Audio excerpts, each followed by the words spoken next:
gising. Ito na ang papel, ngunit parang di ko kaya. Kung bagsak na tayo sa susunod na lang.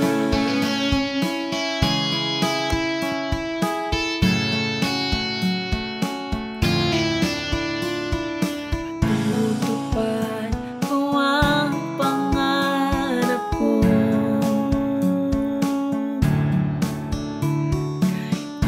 Ano pang sabihin ng mundo,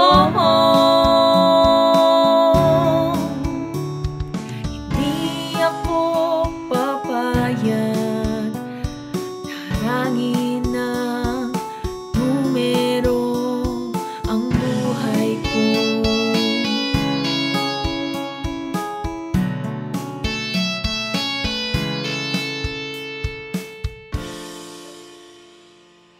Ako'y mananatiling gising.